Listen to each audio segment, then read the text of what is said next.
Sunday, this will have come out Monday. Sunday, we just celebrated 17 years in ministry. So in 17 years, we've learned a lot through this journey. 17 years ago, you wanted nothing to do with ministry. Right. 17 years later, you are a absolute foundational piece of this ministry. Crazy how the Lord changes things in 17 years. Yeah, it's a long time. Let's do a podcast on the things I've learned in 17 years. Okay. Doesn't even have to be about ministry. It could be about life. It could be about marriage, family, all of the things I've learned in 17 years. Are you young? Yeah. You stayed up too late. No, it's that 3 o'clock time-ish where it's like I'm in my red zone. Things I've learned in 17 years. I will start. Okay. When you start off in ministry, many times you have a passion to grow and find frustration in seasons of not growing. And I would encourage people who are out there like that there are frustrations in growing seasons as well. Frustrations is just a part of life. Every season is going to have frustrations. That's something I've learned. It's a good one. What have you learned? I have learned that. You can say the one you said at lunch today. It's okay. Church. People are rough. Are hard. People are hard. Handle and deal with because of maybe their past church hurt or what they think church should be like, and you have to have a hard exterior shell when you're in ministry, unfortunately. Yeah. I've learned that people who want to attend a 20-member church will attend a 20-member church, and people who want to attend a 100-member church will attend a 100-member church, and people who want to attend a 1,500-member church will attend a 1,500-member church. And it's very difficult to get people to grow through those seasons with you. That's true. How many people are still with us from 30? 12. Tony and Angie and Sam?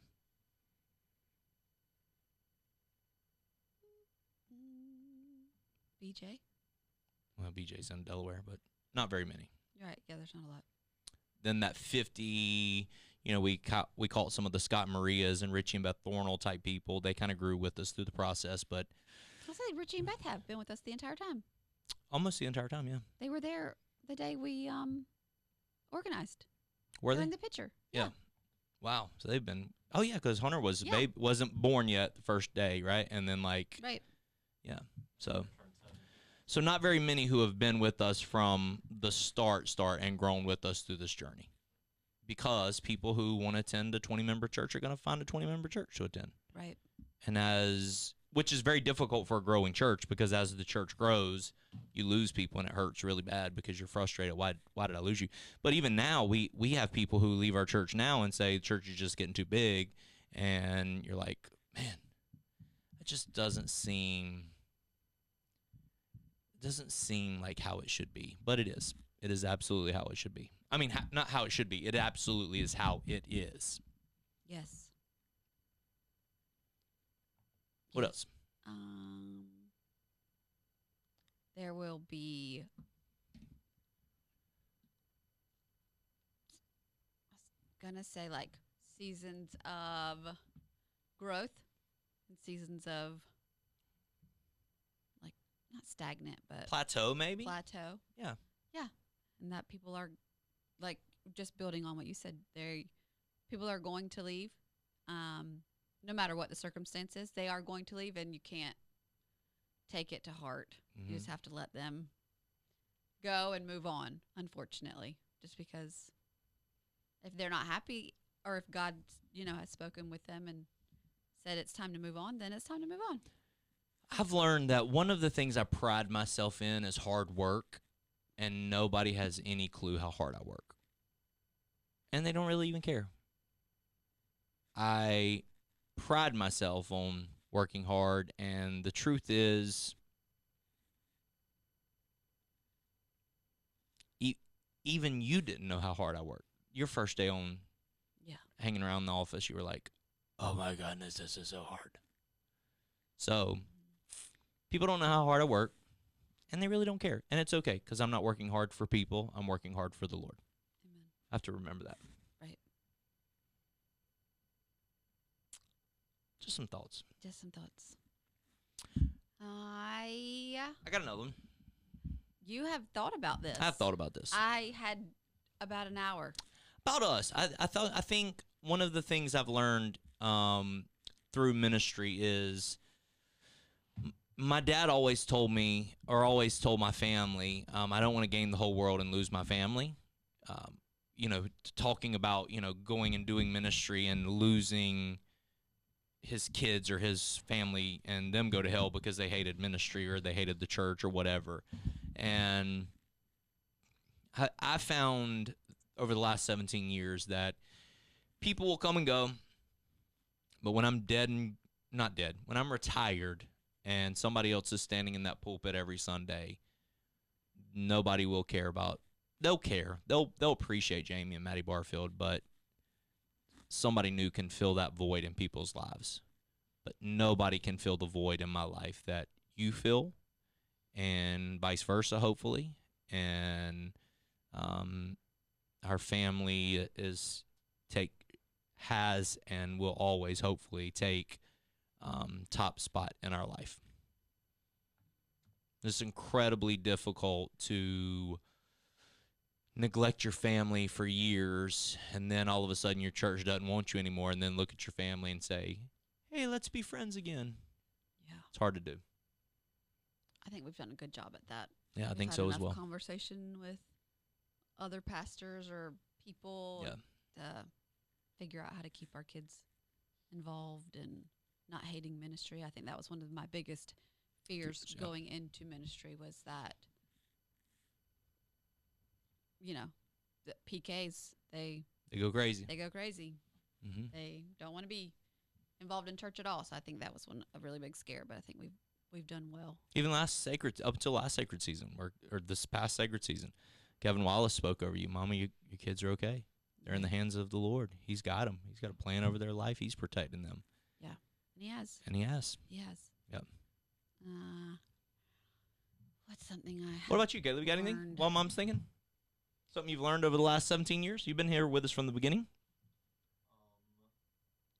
I've learned in the last 17 years that people who say they are forever are not always forever. Yeah. You have to surround yourself with people who you're confident for the season of your life that you're in. Yeah, I always tell people whenever they look at me and say, it's happened 5 times at least. I can name the 5 people. "I will never leave you." As soon as they say it, I go, "Oh, no." That means you're gone. Why did they say that? In like 6 weeks. Yeah, why did they say that? Don't say it, guys. Because they're getting ready to leave. Right. I didn't even know they were getting ready to leave, but I found out they're getting ready to leave. Yeah. Yeah. I found out that I got plenty of these. I've learned a lot. I learned a lot. I'm here to be here. No, I think you don't think while I'm talking. No, I think about what you're saying. So it's trying to pay attention to you. I've learned that my relationship with the Lord has grown but hasn't changed. I hope that makes sense. If not, let me explain. It's grown in depth-wise, but He's still the same God that He was back here for me. He's not changed. I've grown. I've learned more about Him. I understand Him deeper. I understand more about Him, but my relationship with Him hasn't changed. He's always been the same. He's always been the same God that I cried out to in a double-wide trailer and, again, a modular home. The same God that I cried out to saying, "Please help me. I can't do this anymore," is the same God that I cried out to 6 weeks ago saying the same thing. It's okay. Like, God has not changed. He's still that same. My relationship, my understanding of Him has grown. My depth in Him has grown, but He hasn't changed. Mm. He's been the same. He has. Constant. He is. So constant. I think I have learned again, I can't do. I almost wanted to just shut my ears while you were talking, so that I could think about something instead of listening to what you're saying.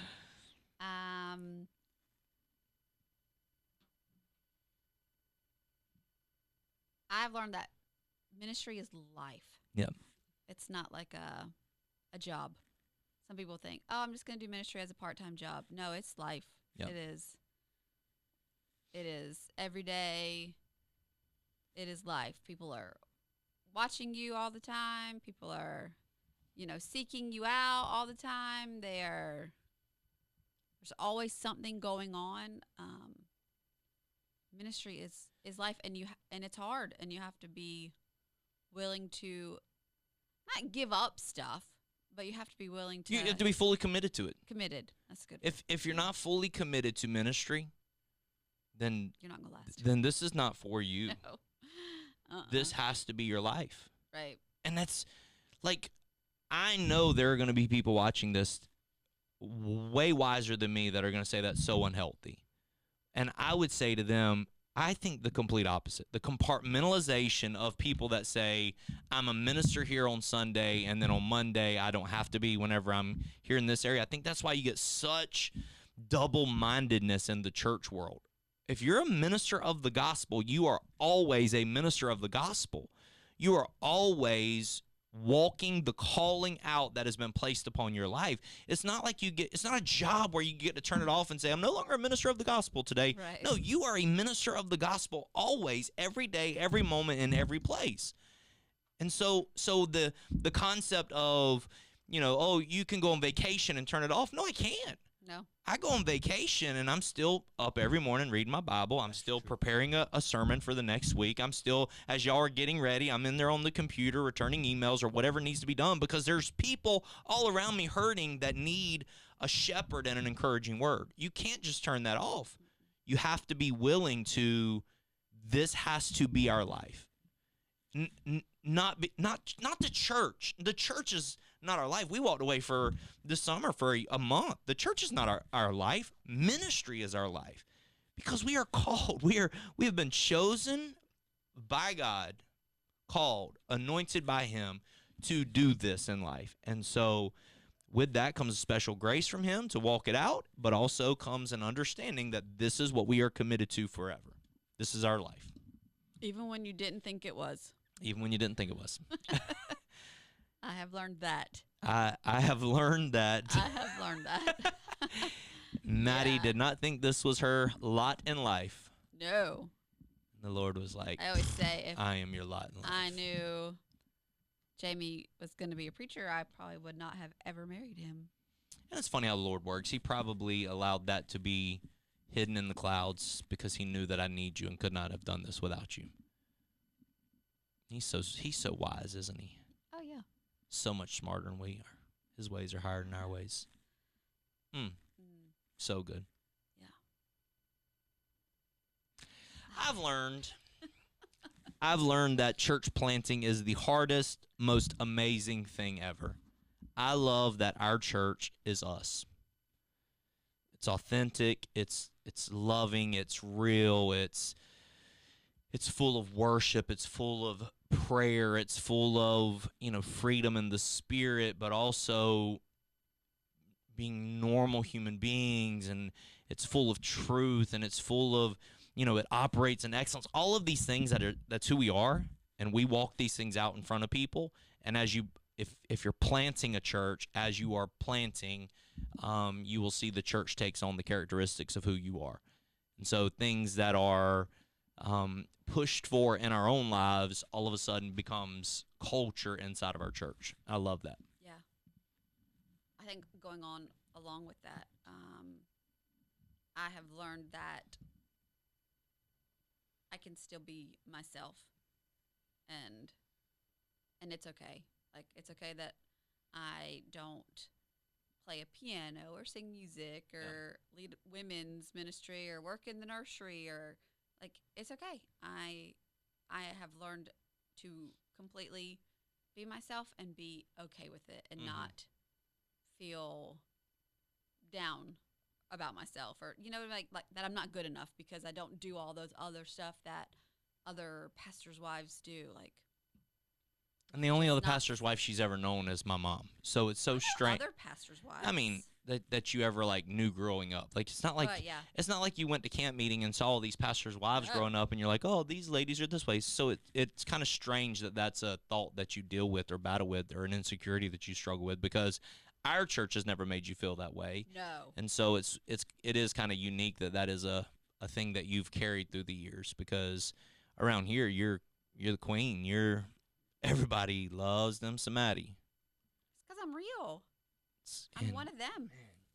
You know, you can't minister to people if you aren't real. If Yeah. they don't know who you are, if you don't show them your true self. Yeah, well, on Sunday there was Olivia led worship on Sunday, led a song in worship on Sunday, and you were very worshipful in the moment, and somebody said something about it afterwards, and I said they were talking about how beautiful it was watching you worship with her, and I said Maddie's walked with her through a lot, and a lot of seasons in her life to get her to where she had the confidence of doing that again.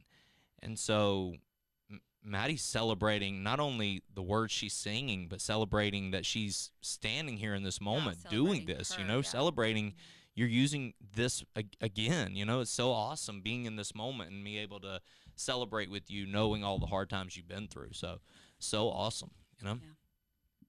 So I'm beautiful. I'm a big fan of hers. Big fan. Big fan. Olivia, you're awesome. She'll never watch this, so it's okay. She will if we say, "Hey, we talked about you." It's pitiful. Olivia, watch these things, girl. You need to go back. You know No, how many? she does watch. You know how many them. times we've talked junk about you on this thing? Never, Ever. ever. What did you learn about parenting through the last 17 years? It's hard. Parenting's hard. No matter you think you're doing good, and you are doing good. So hard. They say, "I love Dad more. And I love Mom more. Mom's my best friend." Yeah. There's always a competition So strange. in our family, So strange. which I love all three kids equally. Me too. I love them so much, all of them. But today they sure But pick today favorites, they didn't pick they? favorites. And it's like, oh. I know. I feel the I same do way. all of this for you, and you don't love me like Right. that? Well, I was just sticking up for, no. My son Love us equally. My son his whole life has called me his best friend. And today he's called two people in his life his best friend, not me. Called Reagan his best friend, and then called you his best friend. Not me though. Bro. I'm his, No. Nope, I'm taking No, the mic here. don't- I'll mute you. Don't I'll don't mute even you do and it. I'll just say, Don't even do it. hey, I am his biggest supporter. Look, You are his biggest supporter? I besides said you. that Mom was my best friend in the office. Yeah. Today, because Mom Oh, needed, just today. Oh, okay. Today. because Mom Today. was in she needed a hug mood because Carson was not for me. So you were No, just fluffing no, the words? He said Listen, it first. you didn't he mean said it it? first. He said it first, so that's not true. He's just saying that No, now, loves trying Being to. a turd. He's So trying I to say jumped that now. in, trying to make sure that Mama's boy. Last 17 years, I'm I not learned. done. Last 17 years, I'm I not learned done. that You're parenting is hard. It is hard. I love you, Dad. Obviously, as you can tell, what's Yeah. going on right now. I also learned marriage is hard. What does that mean? It's hard. It's difficult. It's not. It's, Why? I think our marriages is not difficult. You want to elaborate? Sure, please let me. Okay. Marriage takes work, and if you don't work on it, then if you're not careful, it can get away from you. Then you're just looking at each other going, do I even know you? You know? So thankfully we worked on it. We fought for what we have. But if you don't fight for it, then for the people out there that look and just say, you know what, we just live together. We share bills. We share responsibilities. Who wants to live like that? We heard of a couple last night that just, it's so pitiful, sad the way they live. I'm like, I get it. Marriage is hard. Like you have to fight you have to fight for what you want or love or how you want your marriage to be. And, you know, I say it all the time. When I look at dishes in the sink, there's nothing inside of me that says I want to do the dishes in the sink. Nothing. There's not one thing that says, oh, man, I can't wait to. If I see trash, I want to burn trash. I like burning trash. I'm got a little pyro thing in me. I do like it. I love the smell of fire. Ugh, hate it. I love watching it consume things. Hate It's how really it cool smells in your spiritual thing for hair. me. I love it.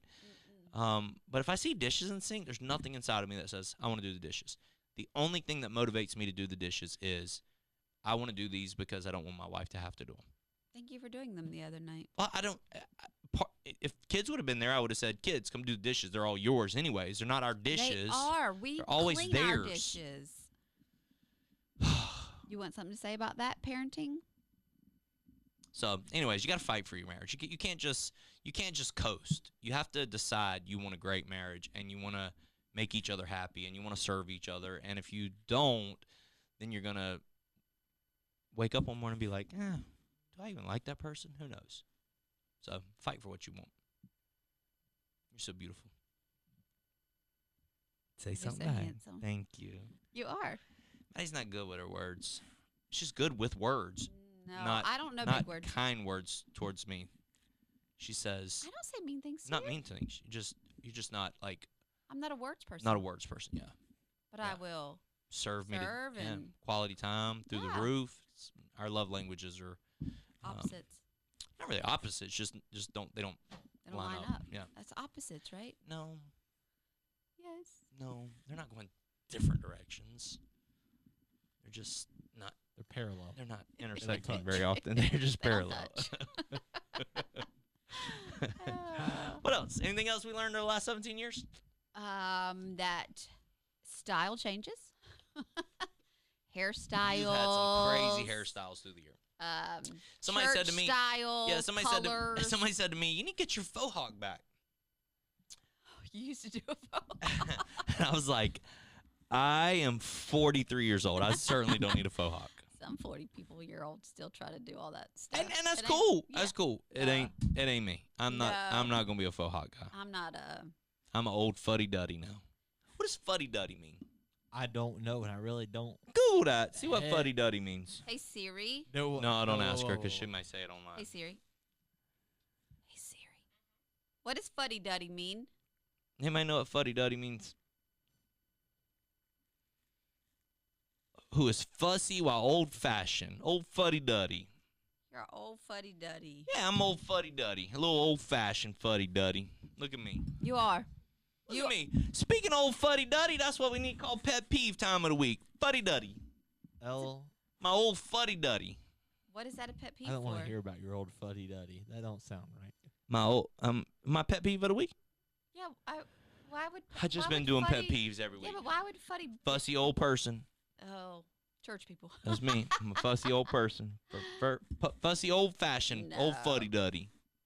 We have good church people. We do, man. God has We have blessed us really with good such church incredible people. And then if they don't like us, they obviously don't go to church here. So it's Yeah. not a big deal. Yeah, God's blessed us with some amazing, incredible people, We do. Amen. and we are Amen. very, very, very blessed. I have learned a lot in 17 years, and I'll just say, in everything that is, whatever you do, you're a business owner, you're an employee, you're a construction worker, you're a mother, you're a father, you're in ministry, whatever it is that you do, time changes, life changes. I think of the verse in Ecclesiastes, there's a time and a season for everything under the sun. There's a time to laugh and a time to cry and a time to dance and a time to grieve and all of these different seasons of life. There's a time for everything, and you're going to go through so many seemingly crazy seasons in our life. One of the most frantic moments ever in our life. It was probably two that I can say. If you were to say, hey, what are the two of the most like, oh my goodness, frantic moments ever in our lives? Probably one was whenever you were pregnant with Caleb and you started bleeding. Frantic, like panicking, crying, like rushing to the emergency room type stuff. And the other one was when my dad called and said he was dying. Oh, yeah. Frantic, rushing to get there, frantically calling 911, all of the things. And now you look back at both those moments, and those moments, such huge emotional, like, oh my goodness, how are we ever going to get through this moment? And now you look back at them, and you almost can look at them with perspective of praise and adoration to God in the moment. You can look back at them with clearer perspective. And so I just would encourage everybody who's watching, maybe, like, in every season of life, there's seasons of life, and in every season, whatever season you're in, the good, the bad, the ugly, all of the seasons, know that there's a new season right around the corner. And so in good seasons, don't get too high and think too highly of yourself, because there's people in your life are going to die. We're going to put a dog down. You know, it's not a good season. It's not a good couple days around here, but we understand it's a part of life. We don't get too low in that. You know, and so you just find a way to just be consistent in all things, and just be a constant. This is who we are. We're moving forward, and this is what we're doing together as a team for the kingdom of God, whatever it may be. Just finding that consistency in life. There's time for everything under the sun. Time to laugh, time to cry, time to dance, time to grieve, time to plant, time to pluck. So just in every season, just find that consistency to walk through it. So anyway, learned a lot in 17 years. Yeah. You know what? One thing I have learned, 17 years later, you're still the most beautiful thing I've ever seen in my life. You are the most handsome thing I've ever Oh, seen. aren't you The sweet? What about the rock? Caring, Love y'all. loving. Hi. Used to be Caleb's friend, now We're third still, in line, we're fourth in still line, besties, bro. fourth in line. I'll take it. I haven't hugged my girlfriend Better- today. I hugged you. Fourth in line, I'll take it. It's better than Let's see being now. 10th. So Where did you Anyways. get fourth from? click here, next video. Click there to subscribe. Love you guys. God bless. Peace out. God Let's bless. go. See ya.